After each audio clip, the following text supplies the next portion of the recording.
Okay, so we actually need to find the horizontal and vertical. Vertical is easy, right? Vertical is just x is equal to, it's whatever that makes this 0, which is going to be negative 1 over 3. Okay. For horizontal, you have to consider limit x approaches to positive infinity, as well as limit x approaches to minus infinity.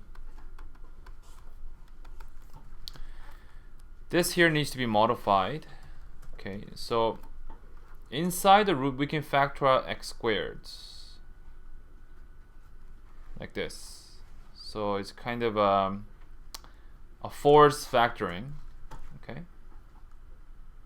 Because, you know, really it doesn't have a common factor of x squared, but I factor it out because I need that highest power. Here from the bottom I'm going to factor out x. Okay, now your root property tells us we can separate this like this.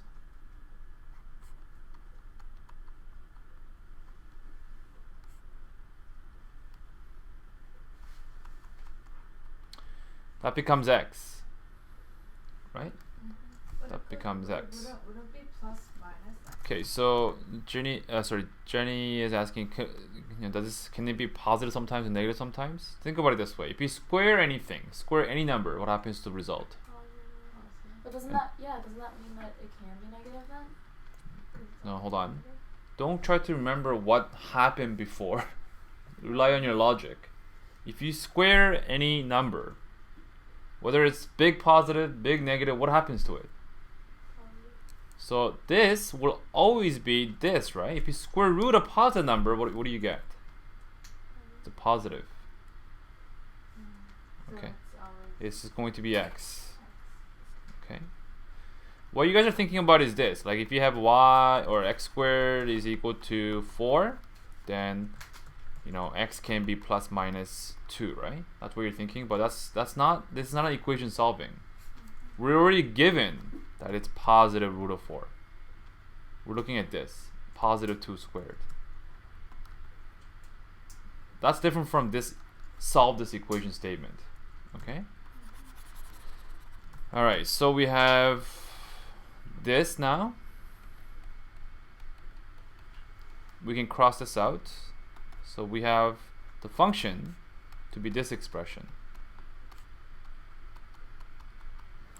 Okay, so the limit x approaches to infinity, what's going to happen?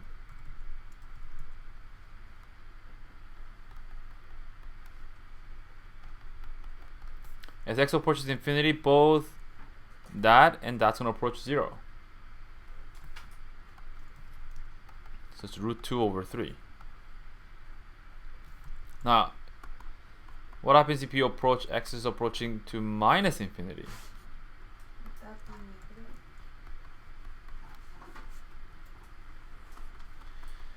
Okay, so if it's approaching minus infinity, what's going to happen to 1 over x? 1 over really large negative value. It's still going to be 0. Except it's going to be approaching 0 from the left side, negative side. So it's still 3. Right? It's still 3. Here, it's squared anyways, so it's going to be approaching just root 2. So the answer is same. So therefore, there's only one horizontal asymptote.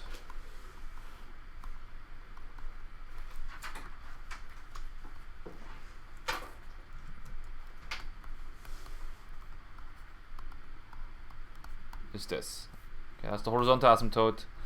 This is the vertical.